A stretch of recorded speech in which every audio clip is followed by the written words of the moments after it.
Welcome to a video, and this is on our 2024 Evolution D5 cart, and as you can see, it has solar.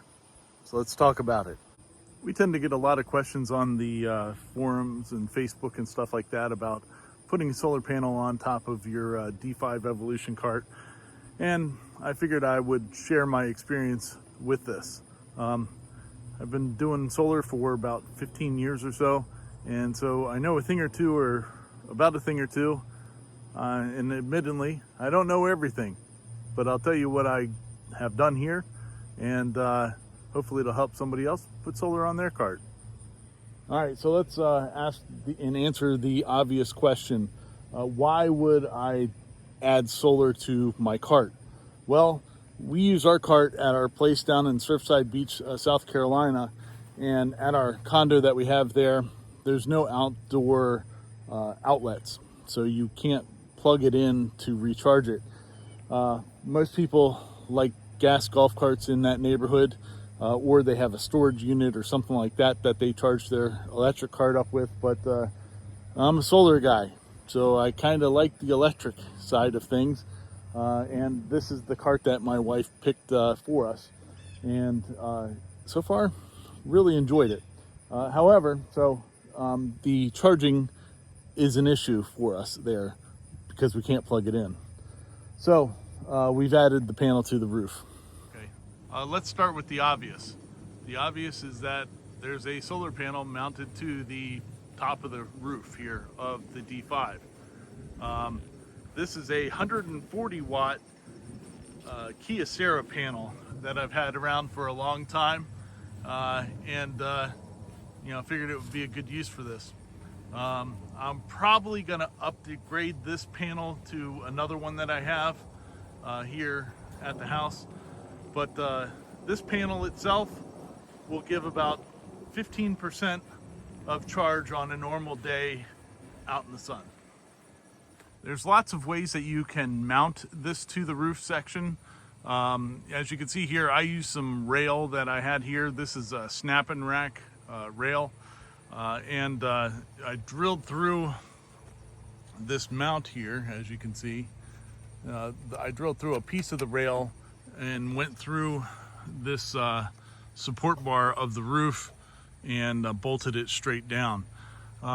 You could also do this with like Unistrut or something like that too. It wouldn't be a difficult thing. I had the rail here, so that's why I used it.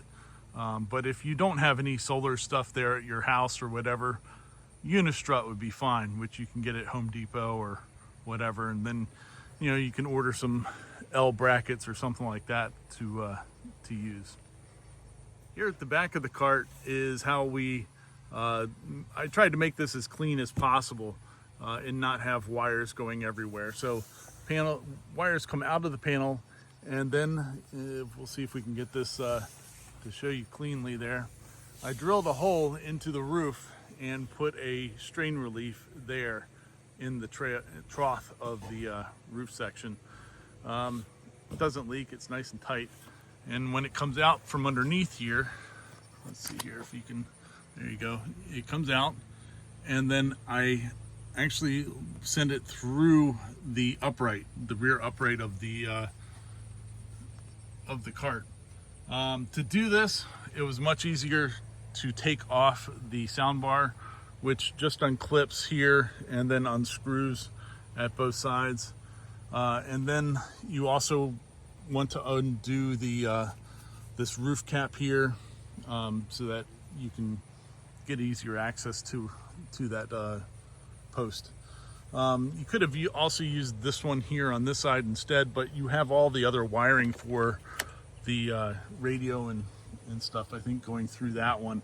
So it was easier to just use the driver's side one. Now with the rear seat removed, you can kind of see some bits and pieces that we've added here. So this is the positive of the solar panel coming down, and I have it going to a 15 amp breaker. It's a weatherproof breaker switch there, just as an additional cutoff. So we have that one going there, and then, oh, I'm sorry, that's actually the negative, if I remember correctly. And then we have the positive coming here to this relay, which has, it came untaped. I have to reattach it there. It was sitting here on the back of, stuck there, but we'll get that reattached. Anyway, this is a 5-pin relay that you can pick up at any auto store. There's 2 wires here. The, what is it? The 62 and 13 wires that are just hanging out in the back of the D5. And when you turn the key switch on, it applies voltage to those, the 12 volts to that. So how I have this rigged up is that it will only charge when the cart is turned off. So when you power the cart on, it disconnects the solar from the battery system. So I didn't want to mess with the have any possible issues with the BMS or anything else acting kooky. So I wanted to put some extra protection layers in, and these 2 items are those protection measures. So one is the breaker, so you can just completely disable it from charging that way, and the second part is the relay. So the relay is wired so that it is normally open. So that means when the cart is turned off, the 2 wires here are connected, and when the cart is turned on, the relay goes and they are disconnected. So that is a good, safe way to run it and not have to worry about it messing with the BMS or such like that.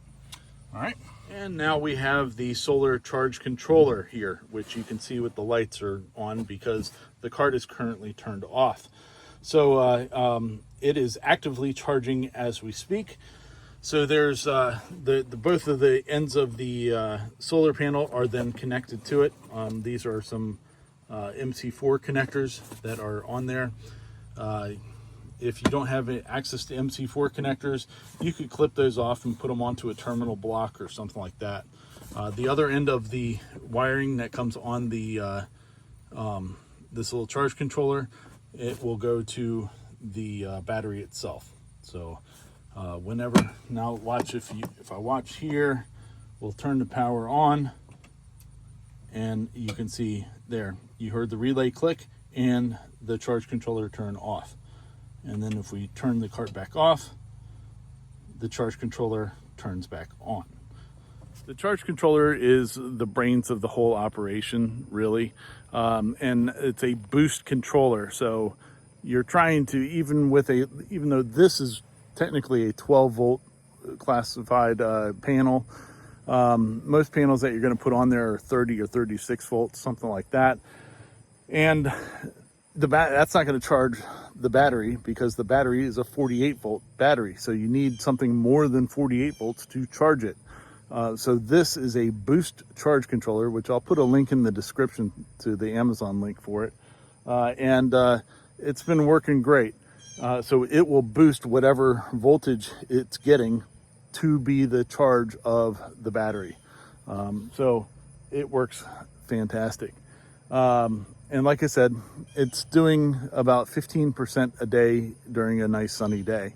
And that's why, well, when we're down at the beach, we drive it a couple miles a day. I don't have to charge it up for the week that we're down there at a time. And if I do need to charge it, I have one of those little portable power stations that will give it a boost and, get it up to whatever level we need it. But we haven't needed it to.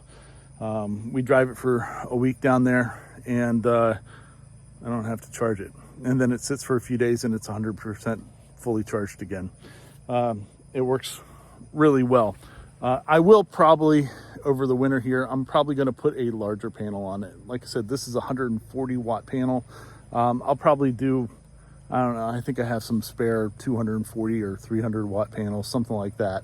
That charge controller will accept those voltages, so it'll be fine. And it'll just charge twice as fast. Not that we need it, but I have it, so might as well do it. It'll work out all right. All right, one of the other questions that I get on these types of conversions and stuff like that that people want to do to their carts is, where do you get the solar panel? Because yeah, you can go to Home Depot or Harbor Freight or whatever and get their little cheap shitty ones, and that's the problem, they're cheap and shitty. You want a bigger panel, probably something that's around 32 inches wide and 54 inches long, which will put you a panel that's about 10 years old at this point. This one in particular, like I said, is a 140 watt 12 volt panel, and that's the way that I bought it for a project. The place that you can get these is the best place, Marketplace. Get on Facebook Marketplace. People are always selling old used solar panels. Look for something in a 200 to 300 watt range. Probably costs you about $75 for the panel. Just go check it out and throw it on there. So I wouldn't, aesthetically, I wouldn't get one that's wider than the cart. I forget, I'll put the measurement of my rails up here. But most of the larger solar panels are around 40 inches wide, which would fit up on that rack as well.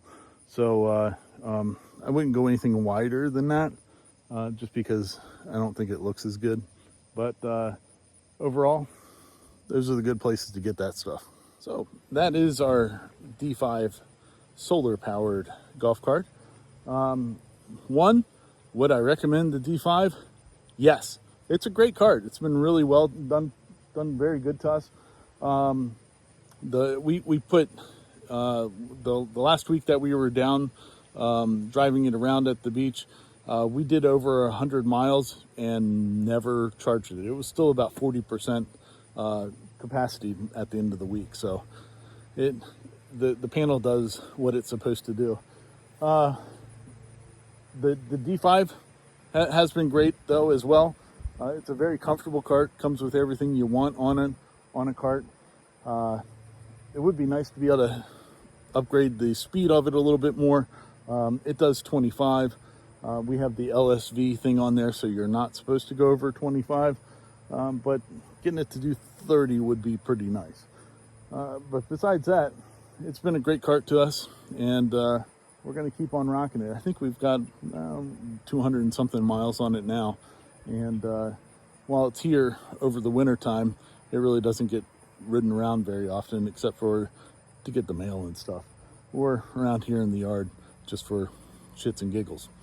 So, but she'll be back at the beach next summer and keep on letting the sun shine.